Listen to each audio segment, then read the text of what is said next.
नमस्कार।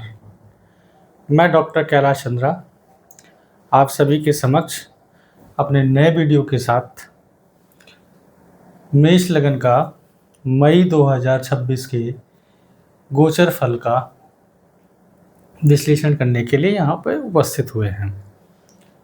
तो सबसे पहले यहाँ समझने की कोशिश करते हैं कि ग्रहों का मई मंथ में किस किस दिन गोचर हो रहा है।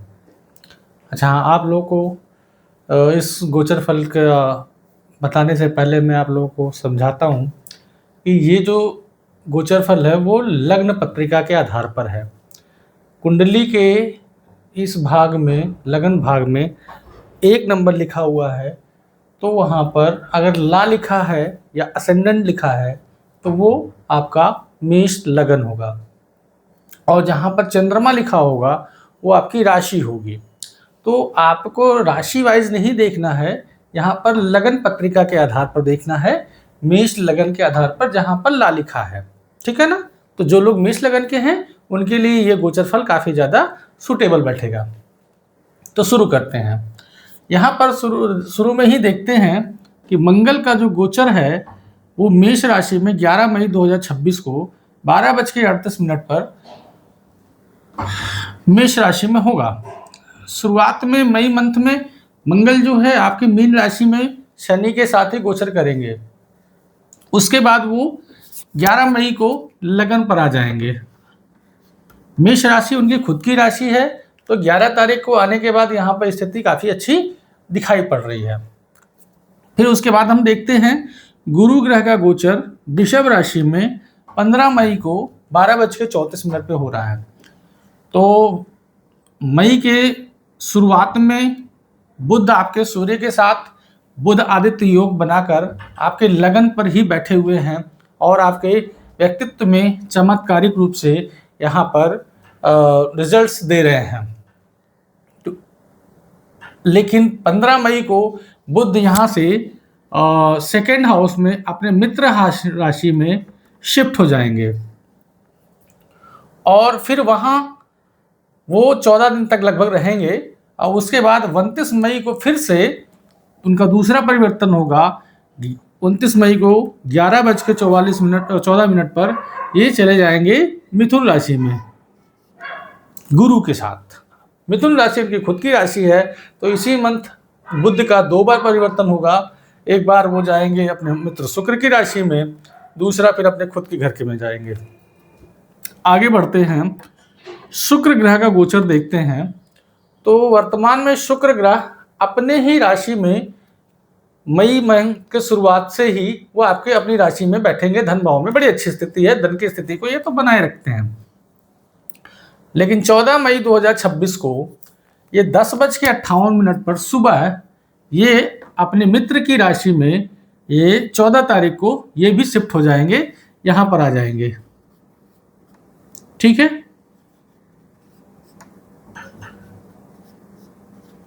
बुध पहले यहाँ जाएंगे, यहाँ से फिर यहाँ आएंगे, और शुक्र भी यहाँ आ जाएंगे। मंगल आएंगे 11 तारीख को यहाँ पर, और सूर्य का जो गोचर होगा वो वृषभ राशि में 15 तारीख को होगा। ये जो सूर्य है ये 15 तारीख को भी यहाँ पर चले जाएंगे।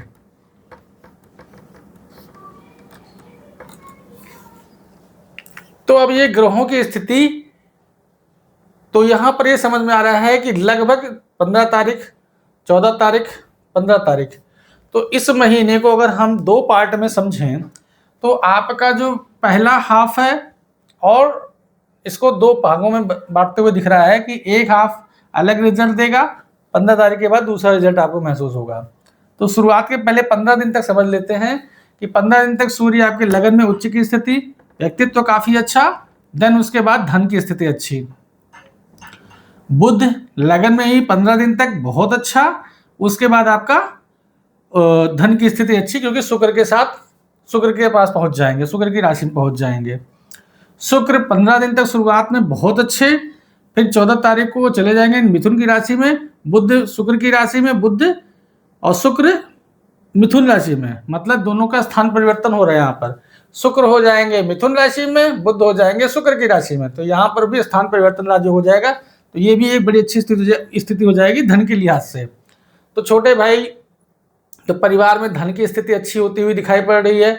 और यहाँ पर कुछ मांगलिक कार्य भी होता दिख रहा है, क्योंकि यहाँ पर शुक्र पहले से ही अपने घर में है और बुध यहाँ पे भी आ रहे हैं। एक मांगलिक कार्य यहाँ पर होता दिख रहा है। अब उसके बाद जब सूर्य यहाँ पर आएंगे तो कुछ मेष लगन वालों को अगर गवर्नमेंट जॉब की तैयारी कर रहे हैं तो यहाँ पर गवर्नमेंट जॉब लगने के ज़्यादा चांसेस हैं इस महीने में। अगर किसी का कॉल लेटर आना है या किसी का सिलेक्शन होना है या किसी का रिजल्ट आना है तो यहाँ पर सरकारी नौकरी का यहाँ पर रिजल्ट्स आता हुआ दिखाई पड़ रहा है। तो यहाँ पर धन की स्थिति अच्छी हुई, व्यक्तित्व अच्छा हुआ, मंगल लगन में आ जाएंगे, अपने रोचक नामक राजयोग बना लेंगे। तो ये भी आपका 11 तारीख के साथ मंगल अपने लगन में ही अपनी राशि में आ जाएगा। तो लगन अच्छा, धन अच्छा, और यहाँ पर गुरु और शुक्र तो अच्छा बना ही रहेंगे।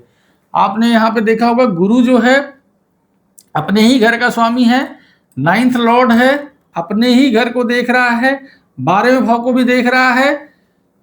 तो यहाँ पर 12वें भाव का स्वामी है और इनकम हाउस को देख रहा है। तो यहाँ पर ये स्थिति बन रही है कि कुछ लोग जो बाहर जाना चाहते हैं, विदेश जाना चाहते हैं पढ़ाई के लिए, हायर एजुकेशन के लिए, तो ये गुरु बड़ी अच्छी स्थिति यहाँ पर बनाए हुए हैं। शुक्र का भी यहाँ पे संयोजन आ जाएगा तो बड़ी अच्छी स्थिति होगी। फिर बुध भी आ जाएंगे तो बड़ी अच्छी स्थिति है। मतलब मई के अंत तक आपके हायर एजुकेशन की स्थिति बड़ी अच्छी होती हुई यहाँ पर दिखाई पड़ रही है। चतुर्थ स्थान पर अभी आपके मंगल की दृष्टि 11 तारीख के बाद आ जाएगी, जो कि इसकी नीच की दृष्टि होगी। मंगल की दृष्टि यहाँ पर आ रही है तो अपने भूमि भवन वाहन से रिलेटेड समस्याएं होने की यहाँ पर दिक्कत हो रही है। माता के स्वास्थ्य में 11 तारीख के बाद थोड़ा सा सचेत रहने की जरूरत है, क्योंकि यहाँ पर 11 तारीख के बाद लगन में मंगल आके तो आपका पर्सनालिटी तो बहुत अच्छा कर देंगे, आपका व्यक्तित्व तो बहुत अच्छा कर देंगे, लेकिन माता के स्वास्थ्य में थोड़ी कमी कर देंगे। कुछ आपके जमीन जायदाद से रिलेटेड कोई समस्या यहाँ पे आती हुई दिखाई पड़ रही है। कोई प्रॉपर्टी का इशू है तो वहां पर विवाद उत्पन्न हो सकता है। केतु आपके 5म भाव में गोचर कर रहे हैं, बुद्धि स्थान है, संतान का स्थान है, और इस पर राहु की भी दृष्टि है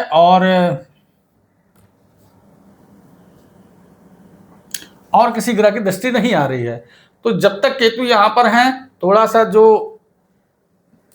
गर्भस्थ शिशु जिन महिलाओं के पास है वहां पर थोड़ा सा ध्यान रखने की जरूरत है कि केतु यहाँ पर 5म स्थान पर आपके स्वास्थ्य में यहाँ पर दिक्कत दे सकता है। तो थोड़ा सा केतु की रेमेडी करते रहिएगा, नाम जाप करते रहिएगा, मंत्र जाप केतु ग्रह के जाप करते रहिए, गली के कुत्तों को खाना खिलाने का प्रयास करिए और मेडिटेशन योगा जरूर करिए।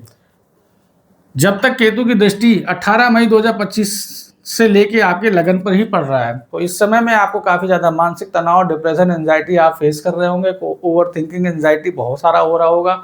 आपके कॉन्फिडेंस में कमी देखने को मिल रही होगी, बहुत ही ज़्यादा अनजाना सा डर लग रहा होगा। लेकिन अब ये स्थिति धीरे धीरे आगे के महीनों में खत्म होगी, लेकिन अभी तो ये यहीं पर ऐसे ही बनी रहेगी। तो इसलिए केतु के उपाय करना जरूरी है। मंत्र जाप करिए, हवन करिए और केतु के 20 मंत्रों का जाप करिए, इससे काफ़ी अच्छी स्थिति होगी, दूर होगी। 6ठे भाव की स्थिति को समझते हैं, जो कि हमारा रोग, ऋण, शत्रु का भाव होता है। इस पर मंगल की दृष्टि 11 तारीख तक रहेगी और शनि की दृष्टि पूरे महीने रहेगी। तो आपके लिए बड़ी अच्छी स्थिति है, क्योंकि यहाँ का स्वामी लगन में भी रहेगा और जाके फिर मित्र राशि में भी हो जाएगा। तो कन्या राशि मतलब यहाँ पर जितने 6ठे भाव से संबंधित जो भी प्रॉब्लम्स अभी तक आ रही थी, अब वो मंगल 11 तारीख तक खत्म करेंगे। देन उसके बाद शनि अपनी दृष्टि से यहाँ पर देखकर बड़ी अच्छी स्थिति को बनाएंगे। तो आपके शत्रुहंता योग बनाएंगे और आपके जीवन में रोग, ऋण, शत्रुओं को खत्म करेंगे। यहाँ पर शनि अच्छी स्थिति से देख रहे हैं, क्योंकि बुध उनकी मित्र की दृष्टि है, मित्र की राशि है, तो यहाँ पर अच्छी स्थिति बनती हुई दिखाई पड़ रही है।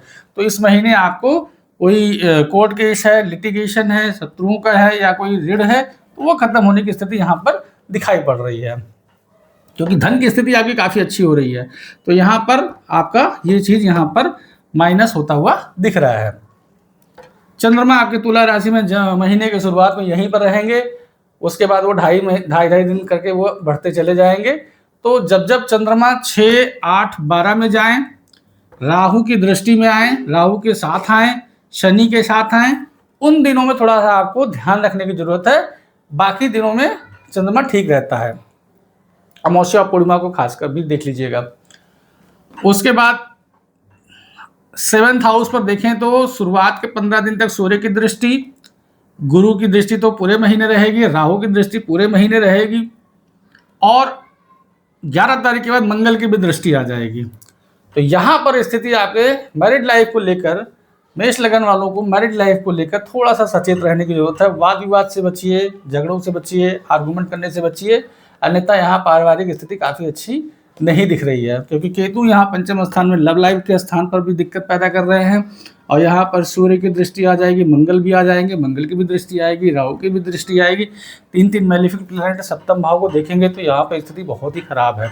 तो अपने वैवाहिक जीवन में मधुर बनाइए, सूर्य का जल दीजिए, मंगल को मंगलवार के दिन फास्ट करिए, और राहु के बीज मंत्रों का जाप करिए, तो इससे भी आपकी चीज़ें ठीक होंगी।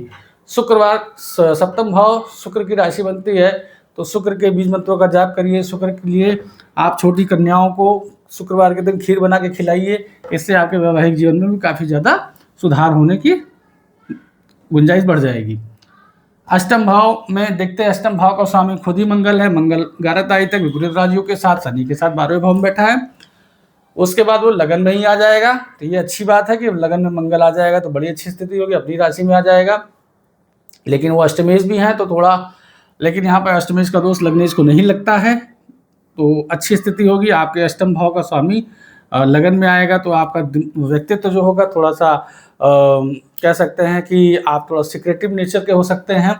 उस टाइम में आप कोई डिटेक्टिव वर्क कर सकते हैं, या फिर कुछ आपका जो रुझान हो सकता है वो अकल्ट विद्या में, रिसर्च में आप काफ़ी अच्छा कर सकते हैं। जो लोग इस फील्ड में हैं वो उनके लिए काफ़ी बेहतर रिस्पॉन्स यहाँ पर मिलता हुआ दिखेगा जब मंगल लगन में आएंगे।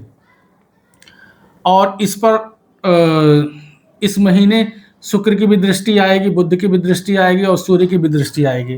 तो आपको कोई ऐसा जो लोग फाइनेंस से रिलेटेड जुड़े हैं, जो लोग ब्रोकरेज से जुड़े हुए हैं, या जो लोग रिसर्च फील्ड से जुड़े हुए हैं, कल्ट फील्ड से जुड़े हुए हैं, उनके लिए यहाँ पर धन की स्थिति काफ़ी अच्छी होती दिखाई पड़ रही है। यहाँ पर कुछ लोगों को एंसेस्ट्रल प्रॉपर्टी से भी कुछ गेन होता हुआ यहाँ पर दिखाई पड़ रहा है। आज बढ़ते हैं 9th हाउस की तरफ। 9th हाउस का स्वामी गुरु अपने ही घर को देख रहा है, बुध भी देखेगा, शुक्र भी देखेगा, और गुरु जो है 12वें भाव का भी लॉर्ड है। तो हायर एजुकेशन के लिए अगर जाना चाहते हैं, इस महीने बड़ी अच्छी स्थिति है। धर्म कर्म से जुड़ने का समय है। जो लोग रिसर्च फील्ड में हैं, धर्म से फील्ड में है, धर्म की फील्ड में जुड़ना चाहते हैं, उनके लिए काफ़ी अच्छी स्थिति है। जो लोग विदेश जाना चाहते हैं उनके लिए भी काफ़ी अच्छी स्थिति है, क्योंकि 9वें और 12वें का भी संबंध बन रहा है। गुरु इन दोनों के भाव को स्वामी होके यहाँ पर ट्रेवल के हाउस में बैठे हुए हैं, तो लॉन्ग डिस्टेंस के ट्रेवल होने की यहाँ पर प्रबल संभावना दिख रही है। तो पढ़ाई से रिलेटेड, विदेश से रिलेटेड यात्राएं यहाँ पर संभव दिखाई पड़ रही हैं। गुरुओं का मान सम्मान, गुरुओं का आशीर्वाद मिलता हुआ यहाँ पर दिखाई पड़ रहा है, क्योंकि गुरु की सीधी दृष्टि आ रही है। इसके बाद हम 10th हाउस पर आके देखते हैं। तो 10th हाउस पर स्वामी बनता है शनि, जो कि 12वें भाव में मंगल के साथ 11 तारीख तक बैठा हुआ है, और उसके बाद मंगल आपके आगे चले जाएंगे। तो शनि आपके 10th हाउस के भी लॉर्ड होके और इनकम हाउस के भी लॉर्ड होके आपके 12वें भाव में बैठे हैं। तो यहाँ पर गुरु का भी ट्रांजिट दिख रहा है। कहीं ना कहीं विदेश से जुड़ के काम करने वाले लोगों के लिए काफ़ी बेहतर स्थिति यहाँ पर दिखाई पड़ रही है। इंपोर्ट एक्सपोर्ट के बिजनेस में जुड़ने वाले लोगों के लिए काफ़ी अच्छी स्थिति दिखाई पड़ रही है, क्योंकि राहु यहाँ पर विदेश से काफ़ी ज़्यादा सफलता दिखा पड़ रहे हैं। 10th हाउस का लॉर्ड अगर 12वें भाव में जाए और 11वें भाव में राहु का गोचर हो जाए, तो विदेश से जुड़कर इस समय इनकम कमाने के लिए मेष लगन वालों के लिए काफ़ी अच्छी स्थिति है। मेष लगन वालों का जो भी व्यापार, जो इस समय इंपोर्ट एक्सपोर्ट का बिजनेस कर रहे हैं, या विदेश जाना चाहते हैं, या विदेश से रिलेटेड कोई काम करना चाहते हैं, उनके लिए काफ़ी अच्छी स्थिति यहाँ पर इस मई मंथ में दिखाई पड़ रही है। थोड़ा सा तब तक ध्यान देना है कि जब तक शनि 12वें भाव में बैठे हुए हैं, तो जब तक मंगल 12वें भाव में बैठे हुए हैं तो हेल्थ का तब तक ध्यान देना है। उसके बाद मंगल जब लगन में आ जाएंगे तब तक उसके बाद कोई दिक्कत नहीं है। तो जब तक मंगल लगन में 12वें भाव में है तो लाल मसूर का दान करिए, मंगलवार के दिन हनुमान चालीसा का पाठ जरूर करिए, अपने लग्नेश को बलि करिए। तब उसके बाद जब मंगल लगन में आ जाएंगे फिर कोई दिक्कत नहीं है। यहाँ इस महीने कोई भी ऐसी अनहोनी दिखाई नहीं पड़ रही, क्योंकि आपके 6, 8वें में कोई ग्रह नहीं गोचर कर रहा है। तो ये अच्छी स्थिति यहाँ पर दिखाई पड़ रही है। 12वें भाव में मंगल शनि है तो उसके लिए मैंने आपको उपाय बता दिए हैं। बाकी ऐसी कोई मेजर समस्या यहाँ पे इस महीने, बड़ी कोई मेजर समस्या या दुर्घटना का संयोग नहीं बन रहा है। आशा करते हैं आपको हमारा ये वीडियो काफ़ी अच्छा लगा होगा। तो आप लोगों से उम्मीद है, आप लोगों से निवेदन है कि हमारे इस ये वीडियो को आप लोग पसंद करिए, लाइक करिए, शेयर करिए और सब्सक्राइब करिए, बेल आइकन ज़रूर दबाइए। धन्यवाद, नमस्कार।